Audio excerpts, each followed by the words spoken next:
ಶುಭೋದಯ. ಪ್ರಯೋಗಾಹ ಎನ್ನುವಂತಹ ಪಾಠವನ್ನು ನಾವು ನೋಡ್ತಾ ಇದ್ದೀವಿ. ಆ ಪ್ರಯೋಗಾಹ ಎನ್ನುವಂತಹ ಪಾಠದಲ್ಲಿ ಆ ಚಾರ್ಟನ್ನು ನೋಡಿದ್ವಿ. ಅಂದರೆ ಕರ್ತರಿ ಪ್ರಯೋಗದಲ್ಲಿ ಹೇಗೆ ಬರುತ್ತೆ, ಕರ್ಮಣಿ ಪ್ರಯೋಗದಲ್ಲಿ ಹೇಗಿರುತ್ತೆ, ಭಾಗ್ಯ ಪ್ರಯೋಗ ಹೇಗಿರುತ್ತೆ ಅನ್ನೋದನ್ನ ನಾವು ನೋಡಿದ್ವಿ. ಮತ್ತು ದಿನ ಕಾಪಿ ರೈಟಿಂಗ್ ಬರೀತಾ ಇದ್ದೀನಿ ಅಂತ ಅನ್ಕೊಳ್ತೀನಿ. ಬರೀರಿ, ಬಿಡಬೇಡಿ. ಲ್ಯಾಂಗ್ವೇಜ್ ಯಾವಾಗಲೂ ನಮಗೆ ಬರೆಯೋದ್ರಿಂದ, ಓದೋದ್ರಿಂದ ಮತ್ತು ಮಾತನಾಡೋದ್ರಿಂದ ಬರ್ತಾ ಇರುತ್ತೆ. ಹಾಗಾಗಿ ಕನ್ವರ್ಸೇಷನ್ ಭಾಳ ಕಡಿಮೆ ಇರೋದರಿಂದ ನೀವು ಕಾಪಿ ರೈಟಿಂಗನ್ನು ಸಾಧ್ಯವಾದಷ್ಟರ ಮಟ್ಟಿಗೆ ಬರಿತಾನೇ ಇರಿ. ಸರಿ, ಈಗ ಪ್ರಯೋಗ ಎನ್ನುವಂಥ ಪಾಠದಲ್ಲಿ ನಾವು ನೋಡ್ತಾ ಇರುವಂಥ ಅಂಶಗಳು ಅಂದರೆ ಕರ್ತರಿ. ಒಂದು ಉದಾಹರಣೆ ಸಮೇತವಾಗಿ ನೋಡೋಣ. ಕರ್ತರಿ ಅಂದರೆ ಕರ್ತ ಪ್ರಧಾನವಾಗಿರುವಂಥದ್ದು ಮತ್ತು ಸಕರ್ಮಕ ಧಾತುಗಳಿಗೆ ಬರುತ್ತೆ. ಈ ಪ್ರಯೋಗದಲ್ಲಿ ಕರ್ತರು ಒಂದು ಪ್ರಥಮ ವಿಭಕ್ತಿಯಲ್ಲಿ ಇರ್ತಾನೆ, ಕರ್ಮ ದ್ವಿತೀಯ ವಿಭಕ್ತಿಯಲ್ಲಿ ಇರುತ್ತೆ. ಕ್ರಿಯಾಪದ ಏನಿದೆಯಲ್ಲ ಇದು ಕರ್ತೃವನ್ನ ಅನುಸರಿಸಿ ಇರುವಂಥದ್ದು. ಕರ್ತ ಪ್ರಧಾನ ಅಂತ ಹೇಳಿ ನಾವು ನೋಡಬಹುದು. ಬಾಲಕಾಹ ಪಾಠಂ ಪಠಂತಿ ಅಂದ್ರೆ ಹುಡುಗರು ಪಾಠವನ್ನ ಓದುತ್ತಾರೆ ಅಂತಂದಾಗ ಈ ಓದುತ್ತಾರೆ ಎನ್ನುವಂತಹ ಕ್ರಿಯಾಪದಕ್ಕೆ ಯಾರು ಓದ್ತಾ ಇದ್ದಾರೆ?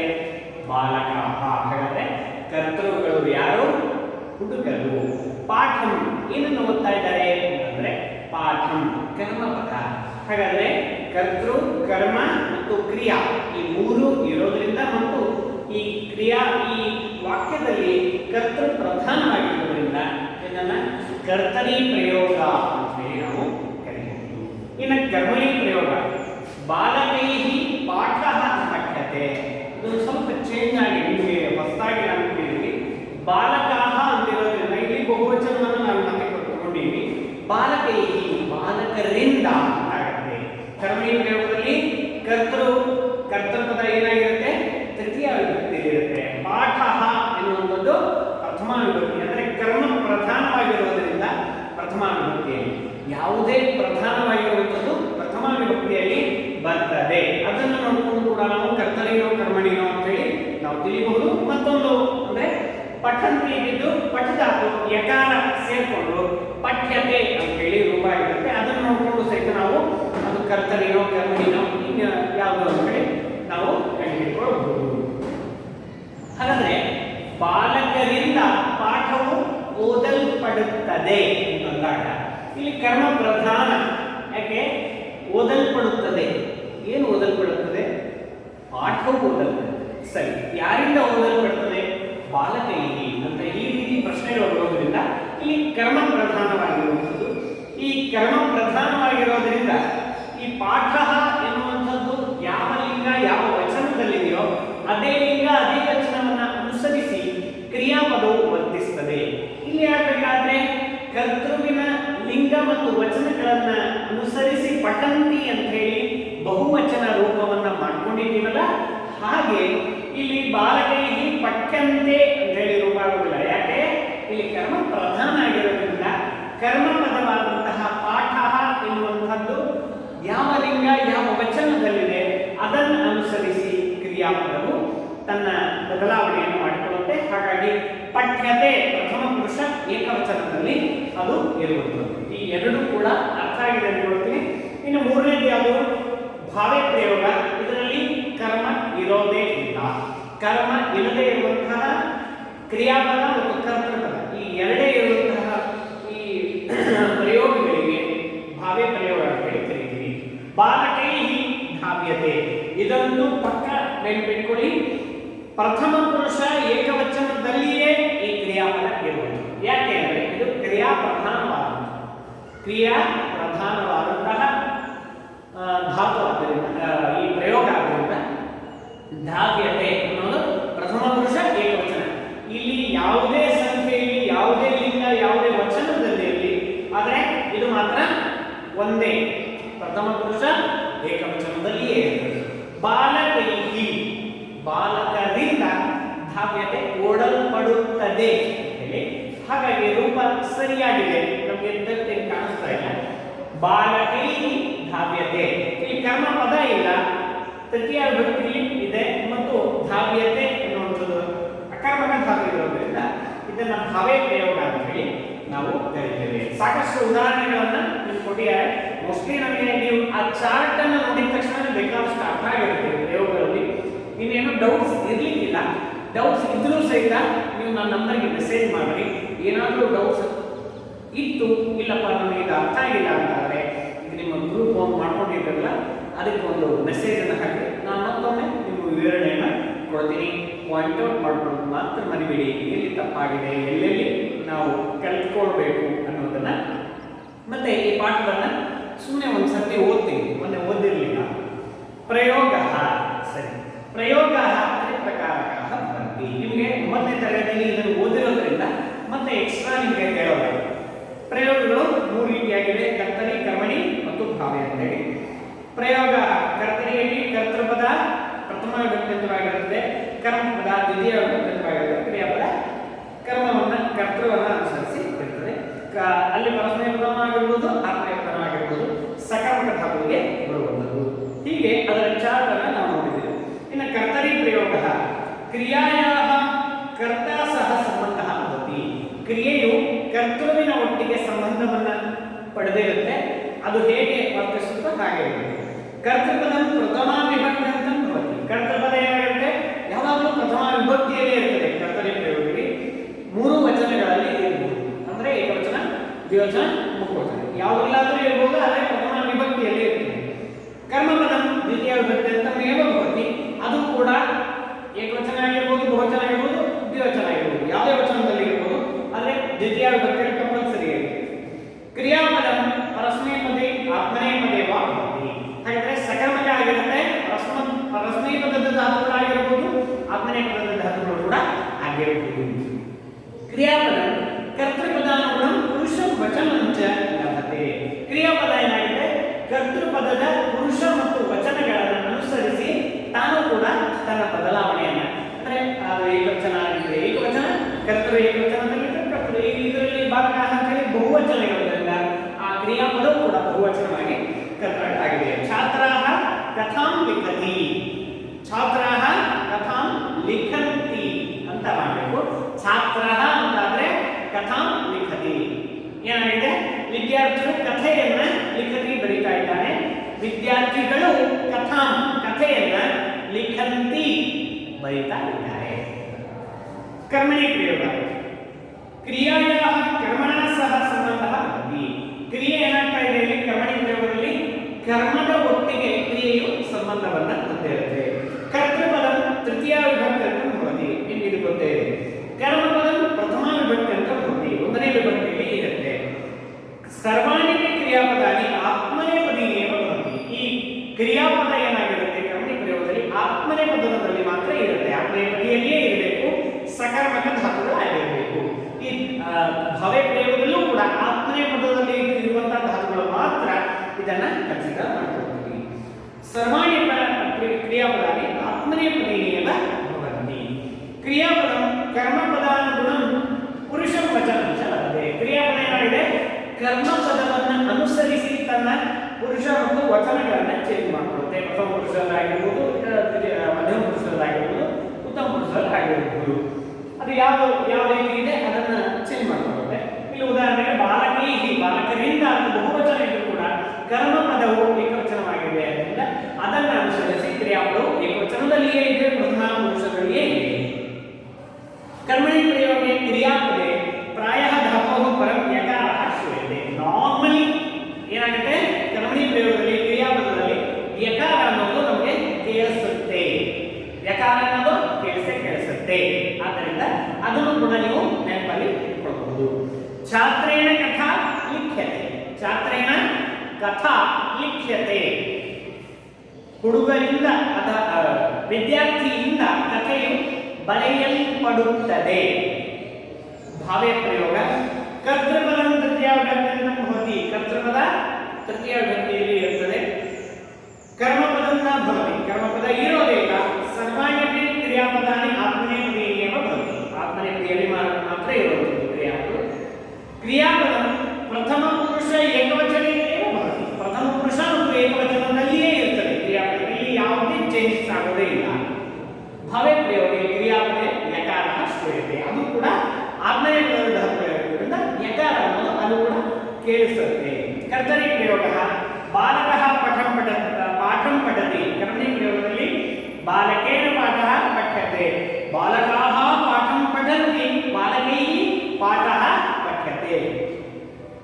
ಬಾಲಕಃ ಪಾಠಾನ್ನ ಪಠತಿ, ಬಾಲಕೇನ ಪಾಠಾಃ ಪಠ್ಯಂತೆ. ಹಾಗಾದರೆ ಬಾಲಕಃ ಹುಡುಗನು ಪಾಠಾನ್ನ ಏನಾಯ್ತು ಪಾಠಗಳನ್ನ ಪಠತಿ ಓದುತ್ತಾನೆ ಅಂತಾಗುತ್ತೆ. ಯಾಕೆ ಇಲ್ಲಿ ಪಾಠಾನ್ನ ಪಠತಿ ಎನ್ನುವಾಗ ಕರ್ತೃ ಪ್ರಧಾನ ಆಗಿರುತ್ತೆ. ಹಾಗಾಗಿ ಪಠತಿ ಎನ್ನುವಂಥದ್ದು ಬಾಲಕ ಒಬ್ಬನೇ, ಪಾಠಗಳು ಹಲವು ಇರಬಹುದು, ಆದರೆ ಕರ್ತೃ ಒಬ್ಬನೇ ಆಗಿರ್ತಾರಲ್ಲ. ಹಾಗಾಗಿ ಕ್ರಿಯಾಪದ ಏನು ಮಾಡುತ್ತೆ, ಕರ್ತೃವನ್ನ ಅನುಸರಿಸಿ ಲಿಂಗವಚನಗಳನ್ನ ಬದಲಾವಣೆಯನ್ನು ಮಾಡ್ಕೊಳ್ತೆ. ಅದೇ ನಾವು ಕ್ರಮಣಿ ಮಾಡಿದಾಗ ಬಾಲಕೈ ಅಂತ ಏನು ಬಾಲಕೇನ ಪಾಠಾಹ ಪಠ್ಯಂತೆ ಅಂತ ಆಗುತ್ತೆ. ಯಾಕೆ ಈ ಕರ್ಮಪದವನ್ನು ಅನುಸರಿಸಿ ಕ್ರಿಯಾಪದವು ಇರೋದ್ರಿಂದ ಪಾಠಗಳು ಓದಲ್ಪಡುತ್ತವೆ ಅಂತೇಳಿ ಆಗಬೇಕು.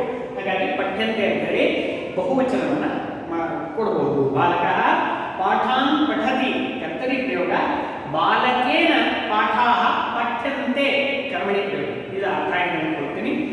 ತೇ ಅಂಕಾನ್ ಲಭಂತೆ, ಅವರು ಅಂಕಗಳನ್ನ ಪಡೀತಾರೆ. ತೈಹಿ ಅಂಕಾಹ ಲಭ್ಯಂತೆ, ಅವರಿಂದ ಅಂಕಗಳು ಪಡೆಯಲ್ಪಡುತ್ತವೆ. ಅಹಂ ಜಲಂ ಪಿಬಾಮಿ, ನಾನು ನೀರನ್ನು ಕುಡಿಯುತ್ತೇನೆ. ಮಯಾ ಜಲಂ ಪೀಯತೆ, ನನ್ನಿಂದ ನೀರು ಕುಡಿಯಲ್ಪಡುತ್ತದೆ. ಕರ್ತರಿ ಪ್ರಯೋಗ ಇದ್ದದ್ದು ಭಾವಿ ಪ್ರಯೋಗಕ್ಕೆ. ಬಾಲಕಃ ಧಾವತಿ, ಹುಡುಗನು ಓಡುತ್ತಾನೆ. ಬಾಲಕೇನ ಧಾವ್ಯತೆ, ಹುಡುಗನಿಂದ ಓಡಲ್ಪಡುತ್ತದೆ. ಬಾಲಿಕಾಹ, ಹುಡುಗಿಯರು ಹಸಂತಿ ನಗುತ್ತಾರೆ. ಬಾಲಿಕಾಭಿಃ ಹಸ್ಯತೆ. ಇಲ್ಲಿ ನೋಡ್ರಿ, ಬಾಲಿಕಾಭಿಃ ಅಂತ ಹೇಳಿ ಬಹುವಚನದಲ್ಲಿದ್ರೂ ಕೂಡ ಹಸ್ಯತೆ ಅಂತ ಹೇಳಿ ಪ್ರಥಮ ಪುರುಷ ಏಕವಚನದಲ್ಲಿಯೇ ಇದೆ. ಇದು ಭವ್ಯ ಪ್ರಯೋಗದಲ್ಲೇ, ಅಂದ್ರೆ ಪ್ರಥಮ ಪುರುಷ ಏಕವಚನದಲ್ಲೇ ಇರ್ತದೆ. ಅದು ಕರ್ತೃಪದವನ್ನು ಅನುಸರಿಸಿ ಬದಲಾವಣೆಯನ್ನ ಹೊಂದೋದಿಲ್ಲ. ವೃಕ್ಷ ರೋಹತೆ, ಮರವನ್ನ ಏನೋ ಬೆಳೀತದೆ, ಮರವು ಬೆಳೆಯುತ್ತದೆ. ವೃಕ್ಷೇಣ ವಿದ್ಯತೆ, ಮರದಿಂದ ಬೆಳೆಯಲ್ಪಡುತ್ತದೆ, ಅಂದರೆ ಮರದಿಂದ ಬೆಳೆಯಲ್ಪಡುತ್ತದೆ, ಮರವು ಬೆಳೆಯುತ್ತದೆ ಅಂತ. ತ್ರಿಷು ಅಪಿ ಪ್ರಯೋಗೇಶು ತಹ ತವತು ಪ್ರತ್ಯಯಾನ್ ವ್ಯವಸ್ಥಾ ಭೂತಕಾಲೇ, ಅಂದರೆ ಈ ತಹ ಮತ್ತು ತಪ್ಪು ಈ ಪ್ರತ್ಯಯಗಳನ್ನು ನಾವು ನೋಡಿದ್ದೇವೆ. ಅದರಲ್ಲಿ ಕರ್ತರಿ ಮತ್ತು ಕರ್ಮಣಿ ಪ್ರಯೋಗಗಳನ್ನು ಹೇಗೆ ಮಾಡುವುದು? ಅದರಲ್ಲಿ ಭೂತಕಾಲದಲ್ಲಿ ತಹ ಮತ್ತು ತವದು ಪ್ರತ್ಯಯಗಳಿದೆ. ಅದರಲ್ಲಿ ಕರ್ಮಣಿ ಮತ್ತು ಭಾವೆ ಕರ್ತರಿ ಮೂರು ಬರೋದರಿಂದ ಗತ್ಯರ್ಥಕವಾದ್ದರಿಂದ ಮತ್ತು ಆಕರ್ಮಕತೆ ಅದೆಲ್ಲ ನಿಮಗೆ ತಹ ತವದುವಲ್ಲೇ ನೋಡಿದ್ದೇವೆ. ಇದರಲ್ಲಿ ಕರ್ತರಿ ಮತ್ತು ಕರ್ಮಣಿ ಹೇಗಾಗತ್ತೆ ಅನ್ನೋದನ್ನ ನೋಡ್ತಾ ಇದ್ದೀವಿ. ಕರ್ತರಿಯಲ್ಲಿ ಬಾಲಕಃ ಪಾಠಂ ಪಠಿತವಾನ್ ತವತು ಪ್ರತ್ಯಯ. ಬಾಲಕಃ ಹುಡುಗನು ಪಾಠವನ್ನ ಪಠಿತವಾನ್ ಓದಿದನು ಅಂತ. ಕರ್ಮಣಿಯಲ್ಲಿ ಬಾಲಕೇನ ಪಾಠಃ ಪಠಿತಃ. ಹಾಗಾದ್ರೆ ಏನಾಗಿದೆ? ಪಾಠಂ ಪಾಠಃ ಪಠಿತಃ ಅಂದ್ರೆ ಏನು? ಕರ್ಮಣಿಯಲ್ಲಿ ತಹ ಬರುತ್ತೆ, ಕರ್ತರಿಯಲ್ಲಿ ತವತು ನಾರ್ಮಲ್ ಆಗಿ ಬರುತ್ತೆ. ಆದರೆ ಕರ್ತರಿಯಲ್ಲೂ ಕೂಡ ಕೆಲವು ಕಡೆ ತಹ ಪ್ರತ್ಯಯ ಬಂದರೂ ಅದೇನು ಸಾಮಾನ್ಯ. ಆದರೆ ನಾರ್ಮಲ್ ಆಗಿ ನಾವು ಕರ್ತರಿಯಲ್ಲಿ ತಹ ಪ್ರತ್ಯಯವನ್ನು ಬಳಸೋದಿಲ್ಲ, ತ ಪ್ರತ್ಯಯವನ್ನು ಬಳಸೋದಿಲ್ಲ. ಕರ್ಮಣಿಯಲ್ಲಿ ಆ ತ ಪ್ರತ್ಯಯವನ್ನು ಬಳಸ್ತೇವೆ. ಬಾಲಿಕಾ ಫಲಂ ಖಾದಿತವತಿ, ಹುಡುಗಿಯು ಹಣ್ಣನ್ನು ತಿಂದವಳಾಗಿದ್ದಾಳೆ. ಸರಿ, ಬಾಲಿಕೆಯ ಹುಡುಗಿಯಿಂದ ಫಲಂ ಹಣ್ಣು ಖಾದಿತಂ ತಿಂದಿತು. ಹಾಗಾದ್ರೆ ಗೊತ್ತಾಗ್ತಾ ಇದೆ ಅನ್ಕೊಳ್ತೀನಿ. ಇಲ್ಲಿ ತಪ್ರತ್ಯಯ ಅಂತ ಅನ್ನೋದು ಕರ್ಮಣಿಯಲ್ಲಿ ಬರುತ್ತೆ, ತವದು ಕರ್ತರಿಯಲ್ಲಿ ಬರುತ್ತೆ. ಅಹಂ ಜಲಂ ಪೀತವಾನ್, ನಾನು ನೀರನ್ನು ಕುಡಿದೆನು. ಮಯಾ ಜಲಂ ಪೀತಂ, ನನ್ನಿಂದ ನೀರು ಕುಡಿಯಲ್ಪಟ್ಟಿತು. ಸ್ತ್ರೀಯ ಆಭರಣಾನಿ ಧೃತವತ್ಯಃ, ಸ್ತ್ರೀಯ ಹೆಣ್ಣು ಮಕ್ಕಳು ಆಭರಣಗಳನ್ನ ಧೃತವತ್ಯಃ ಧರಿಸುವಂತವರಾಗಿದ್ದಾರೆ, ಧರಿಸಿದ್ದಾರೆ. ಸ್ತ್ರೀಭಿಃ ಹೆಣ್ಣು ಮಕ್ಕಳಿಂದ ಆಭರಣಗಳು ಧೃತಾನಿ ಧರಿಸಲ್ಪಟ್ಟಿವೆ. ಅರ್ಥ ಆಗಿದೆ? ಧೃತಂ ಧೃತೆ ಧೃತಾನಿ. ಛಾತ್ರಃ ಗ್ರಾಮಂ ಗತವಾನ್, ಛಾತ್ರಃ ವಿದ್ಯಾರ್ಥಿಯು ಗ್ರಾಮಂ ಊರನ್ನು ಕುರಿತು ಗತವಾನ್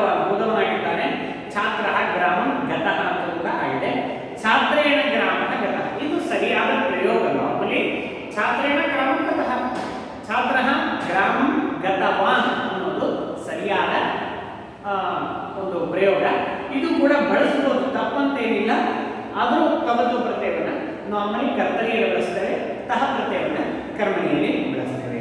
ಇನ್ನು ಭಾವೆಯಲ್ಲಿ ನೋಡೋಣ. ಭಾವೆಯಲ್ಲಿ ಕೂಡ ಅದೇ ಥರನೇ ತಪ್ ಪ್ರತ್ಯಯವನ್ನು ಭಾವೆಯಲ್ಲಿ ಬಳಸ್ತೀವಿ, ತವತು ಪ್ರತ್ಯಯವನ್ನು ಕರ್ತರಿಯಲ್ಲಿ ಬಳಸ್ತೀವಿ. ಛಾತ್ರಾಹ ಹಸಿತವಂತಹ, ಏನಾಯ್ತು? ವಿದ್ಯಾರ್ಥಿಗಳು ನಕ್ಕರು, ಹಸಿತವಂತಹ.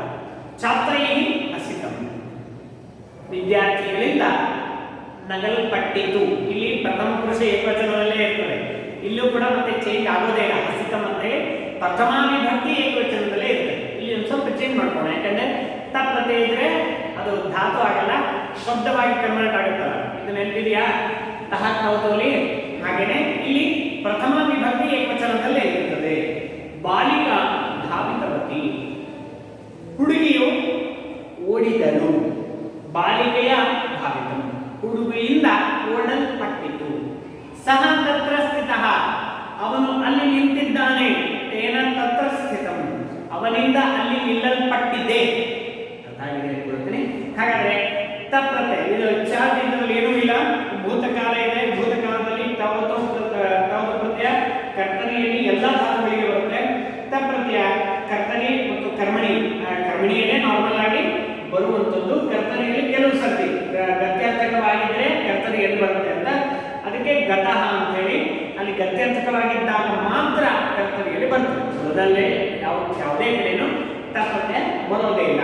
ಕರ್ಮಣಿ ಭಾವೆ ಸಕರ್ಮಕೇಭ್ಯ ಅಕರ್ಮಕೇಭ್ಯ. ಹಾಗಾದ್ರೆ ತಪ್ ಪ್ರತ್ಯಯ ಅನ್ನೋದು ಕರ್ಮಣಿಯಲ್ಲಿ ಬರುತ್ತೆ, ಭಾವೆಯಲ್ಲಿ ಬರುತ್ತೆ. ಕರ್ತರಿಯಲ್ಲಿ ಯಾವಾಗ ಬರುತ್ತೆ?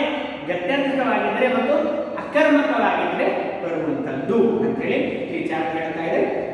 ಒಟ್ಟಾರೆ ನಾವು ತಿಳ್ಕೊಳ್ಳೋದೇನು ಅಂದ್ರೆ ತವತು ಪ್ರತ್ಯಯವನ್ನು ಕರ್ತರಿಯಲ್ಲಿ ಬಳಸೋಣ, ತಪ್ ಪ್ರತ್ಯಯವನ್ನು ಕರ್ಮಣಿಯಲ್ಲಿ ಬಳಸೋಣ. ಇಷ್ಟು ಚೆನ್ನಾಗಿ ತಿಳ್ಕೊಂಡ್ರೆ ಮತ್ತೇನು ತಪ್ ಪ್ರತ್ಯಯವು ಭಾವೆ ಪ್ರಯೋಗದಲ್ಲಿ ಬಳಸಬಹುದು.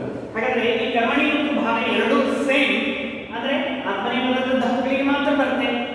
ಆದರೆ ಒಂದೇನು ಅಂದ್ರೆ ಇಲ್ಲಿ ಕರ್ಮ ಇರುತ್ತೆ, ಇಲ್ಲಿ ಕರ್ಮ ಇರೋದಿಲ್ಲ. ಉಳಿದಂತೆ ಕ್ರಿಯಾಪದ ಆಗಿರಬಹುದು, ಕರ್ತೃಪದ ಆಗಿರಬಹುದು, ಸೇಮ್ ಆಗಿರುತ್ತೆ.